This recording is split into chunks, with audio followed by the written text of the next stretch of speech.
Assalamualaikum warahmatullahi wabarakatuh. Saya Alfa Farah, dosen Mikroekonomika 2, Departemen Ilmu Ekonomi dan Studi Pembangunan Universitas Diponegoro.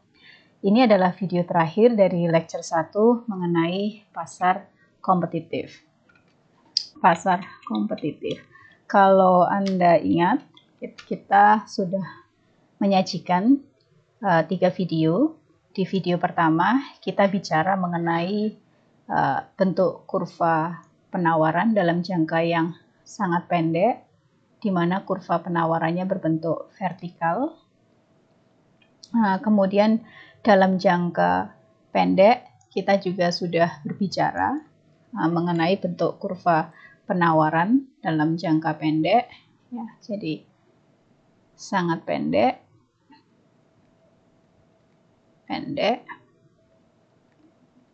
kemudian pendek, dan panjang, dan kurva penawarannya berbeda karena ini tergantung bagaimana perusahaan bisa menyesuaikan input produksinya.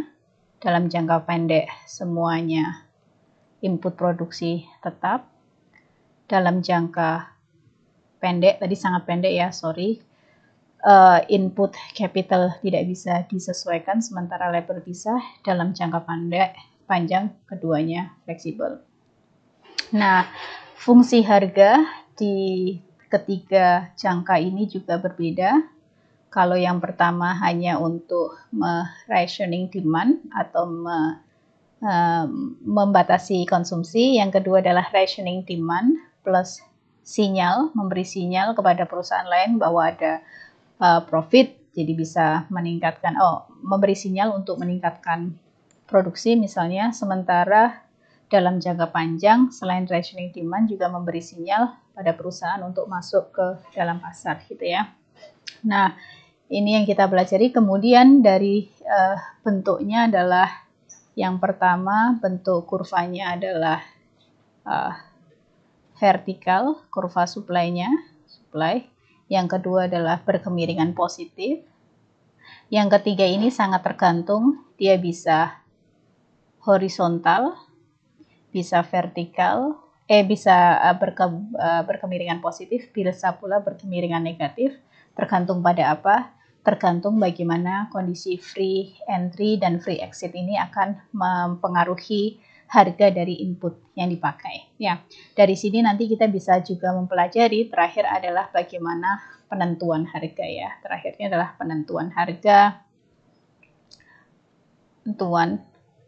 ya, dengan melakukan simulasi jika terjadi perubahan pada demand dan supply. Itu adalah inti dari 3 video yang kita pelajari sebelumnya. Nah, dalam video kali ini yang akan kita pelajari adalah surplus produsen ya, atau producer surplus. Nah, oke. Produser surplus itu apa? Produser surplus itu secara sederhana atau secara umum bisa kita definisikan sebagai pendapatan tambahan, ekstra ya, tambahan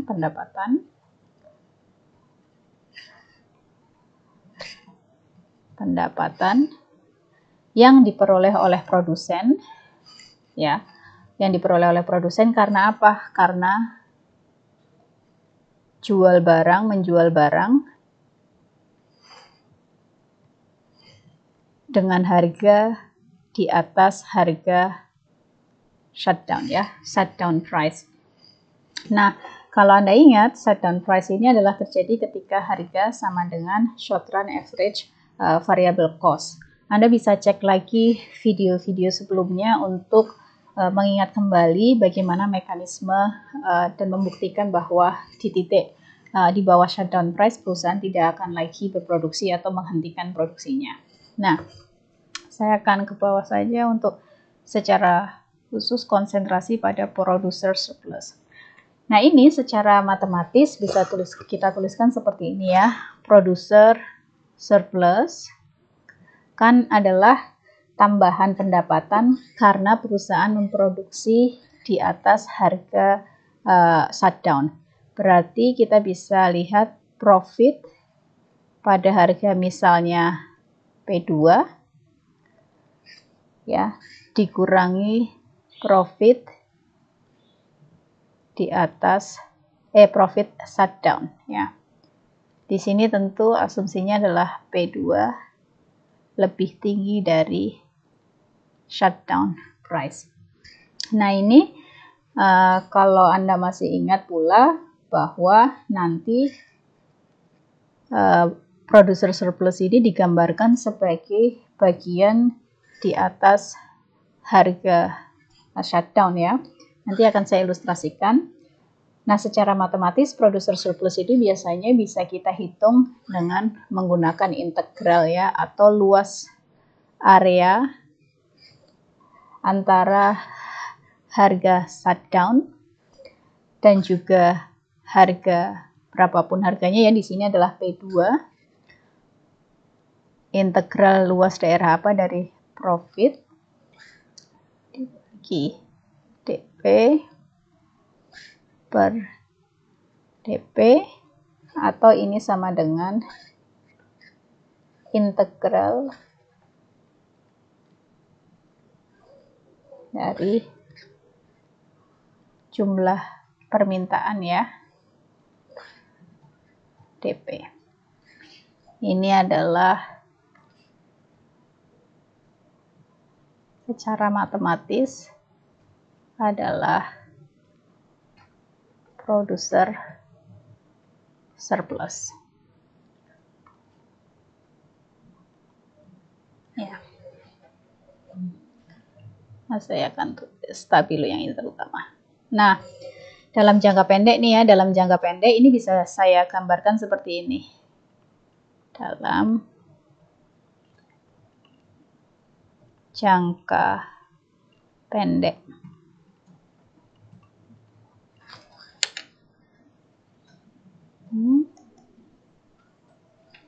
Gambarnya adalah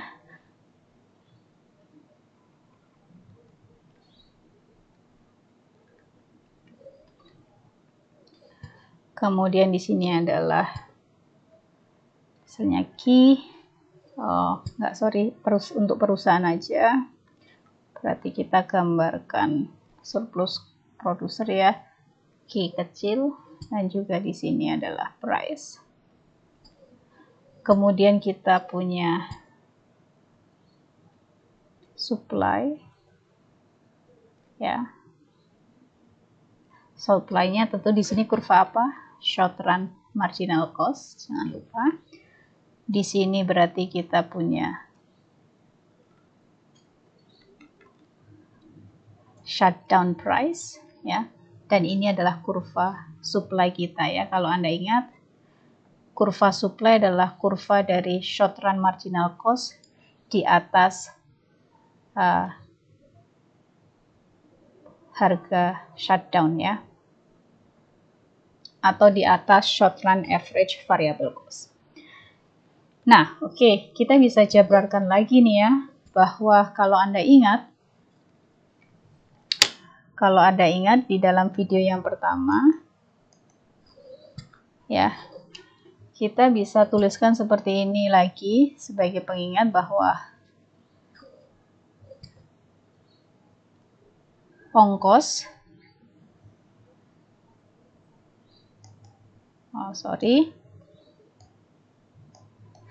short run cost kita bisa tulis sama dengan short run fixed cost ditambah short run variable cost.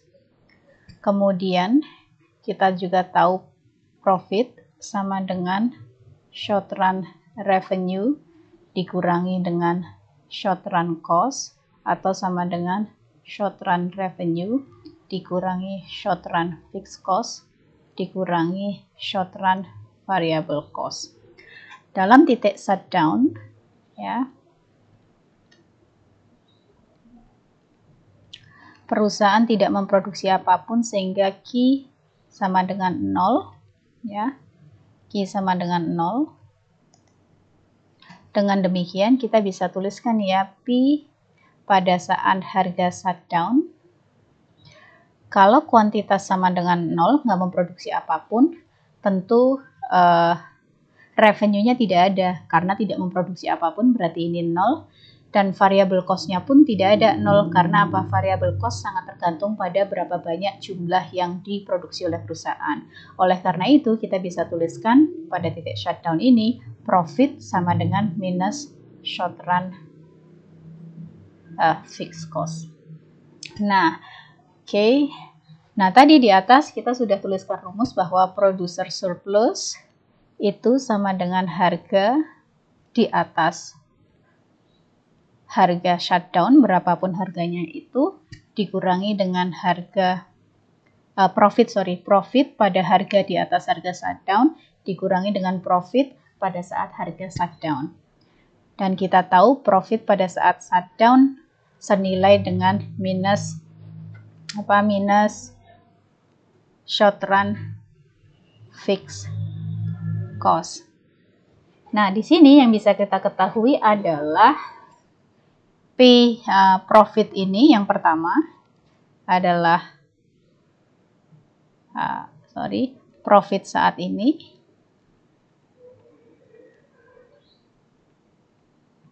gitu ya. Sementara ini adalah short run fixed cost. Nah, kemudian hal lain yang patut kita pelajari adalah dalam jangka pendek perusahaan masih memungkinkan untuk memperoleh profit yang positif ya. Artinya berapa? Jangka pendek, saya akan geser ke bawah ya. Dalam jangka pendek, kalau Anda ingat, jangka pendek profit masih memungkinkan untuk menjadi positif ya. Sementara fixed cost juga masih ada positif kan ya. Karena apa? Karena capital tidak berubah di dalam jangka pendek. Tetapi dalam jangka panjang, kalau Anda ingat juga ilustrasinya, bahwa dalam jangka panjang akan ada perusahaan-perusahaan yang masuk ke dalam pasar, sehingga ini akan menyebabkan menurunkan harga, akibatnya profit akan menjadi 0, gitu ya, economic profitnya menjadi 0. Jadi nggak ada lagi profit saat ini. Sementara itu dalam jangka panjang juga tidak ada fixed cost ya, karena semuanya variabel. Perusahaan bisa menyesuaikan capital maupun labor-nya dalam jangka panjang. Nah, dalam konteks ini yang kita ketahui adalah producer surplus menjadi tidak ada gitu ya, bukan konsep yang relevan lagi dalam jangka panjang. Tidak ada producer surplus. Lah, lalu bagaimana gitu? Kalau surplus dalam jangka pendeknya atau profitnya sudah tidak ada lagi, fixed cost-nya juga sudah tidak ada lagi, bagaimana kita bisa memahami konsep producer surplus dalam jangka panjang?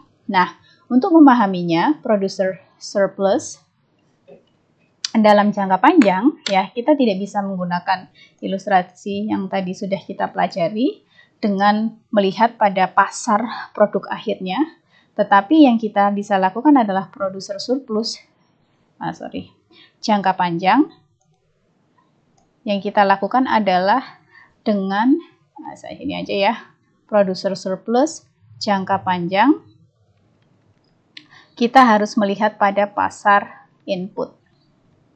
Pada pasar input. Dalam hari ini kita bisa melihat pada pasar labor maupun pada pasar capital. Nah, untuk memahami producer surplus dalam jangka panjang, biasanya yang kita gunakan adalah sebuah ilustrasi yang diperkenalkan oleh David Ricardo pada abad ke-19 ya. Ilustrasi ini sangat terkenal banget nih agar kita bisa paham producer surplus dalam jangka panjang, dan ilustrasinya ini yang terkenal dengan disebut sebagai Ricardian range. Nah, apa itu Ricardian range? Ricardian range pada prinsipnya adalah surplus yang diterima oleh pemilik tanah karena sebagian tanah yang dimilikinya lebih subur dibandingkan dengan tanah-tanah yang lain gitu ya. Jadi surplus karena kepemilikan tanah yang subur.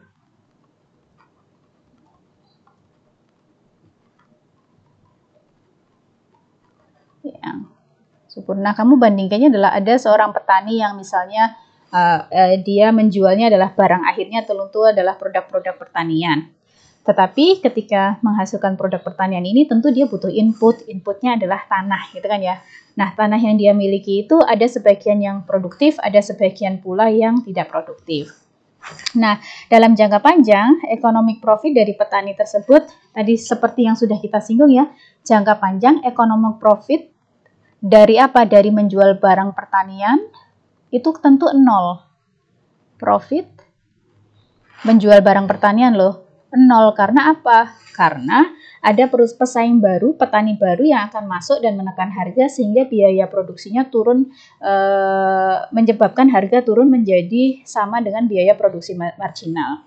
Namun yang patut diingat, tadi sudah saya jelaskan, kalau mau melihat produser surplus dalam jangka panjang, lihatnya pada pasar input. Nah, dalam konteks ini, pasar input yang akan kita bicarakan adalah input tanah. Ya, tanah pertanian. Kita tahu tanah ini sifatnya adalah tetap.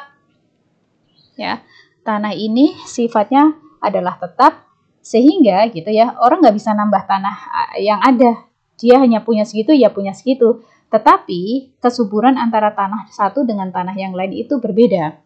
Tanah yang subur akan menciptakan keuntungan bagi petaninya, sementara tanah yang tidak tentu biasanya hanya akan menyebabkan profit yang lebih rendah gitu ya.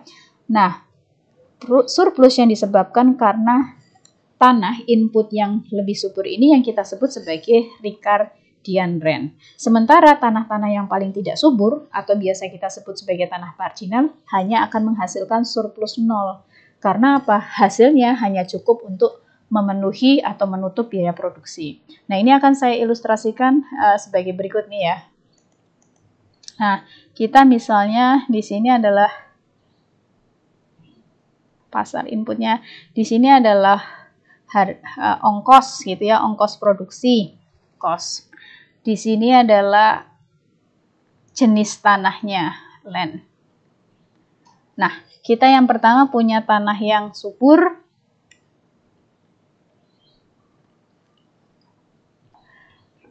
Cukup subur.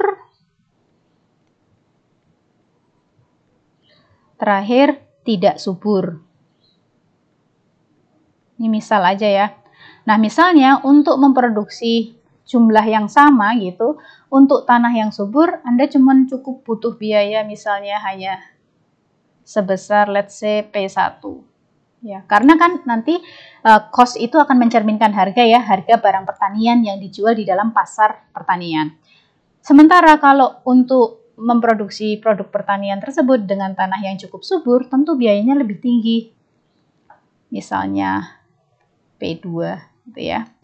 Untuk yang tidak subur, mungkin hanya bisa menutup ongkos produksinya aja. P3. Nah, ini seperti ilustrasi tadi yang saya gambarkan dalam jangka pendek ya. Ini yang kita sebut sebagai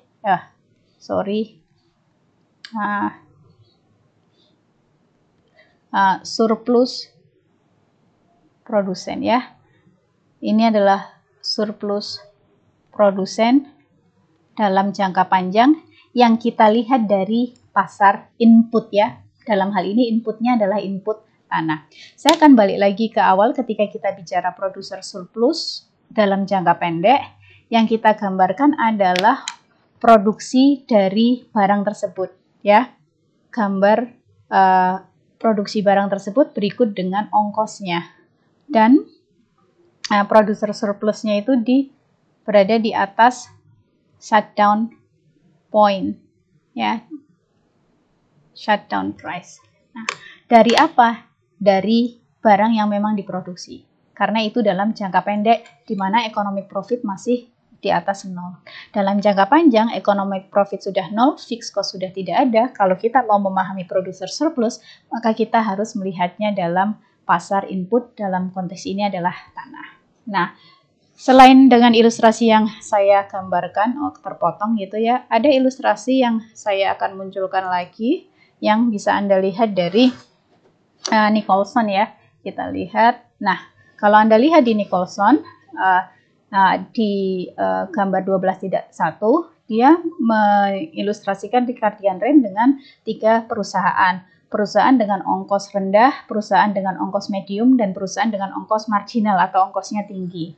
Nah, kalau Anda lihat ini sama kayak tadi ya, bahwa kalau yang tadi Ricardian range ilustrasi saya adalah ongkosnya dalam bentuk memproduksi barang pertanian dengan kualitas tanah yang berbeda-beda.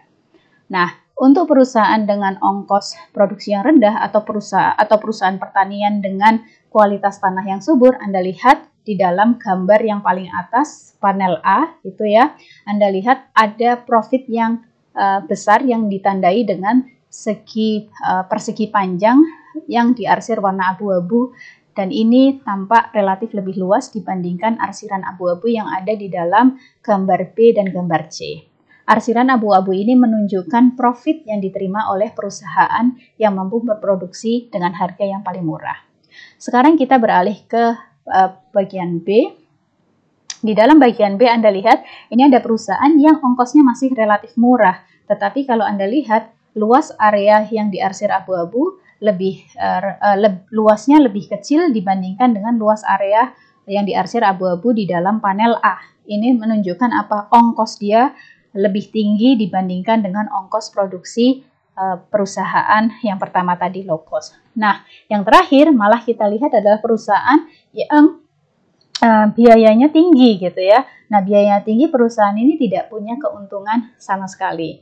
Nah, ketiga shaded area ini kemudian digabungkan menjadi gambar producer surplus dalam panel D, pasar. Di situ kalau Anda lihat, di situ kita lihat bagian yang paling mendekati sumbu Y, kita lihat itu adalah surplusnya paling banyak, berarti itu yang diterima oleh perusahaan low cost. Sementara bagian yang ada di dalam titik pertemuan antara harga keseimbangan dan juga kuantitas keseimbangan di equilibrium, di mana produser surplusnya tidak ada, kecil, itu adalah yang diterima oleh perusahaan-perusahaan marginal. Nah, dengan demikian kita sudah menyelesaikan semua rangkaian dari lecture pertama yang membahas mengenai competitive firm gitu ya. Saya akan ulangi sedikit poin-poin yang seharusnya sudah bisa Anda tangkap sejauh ini dari 4 video yang sudah saya sajikan. Yang pertama, berarti Anda harus sudah bisa memahami apa yang terjadi. Yang pertama adalah kita harus memahami bagaimana derivasi supply curve.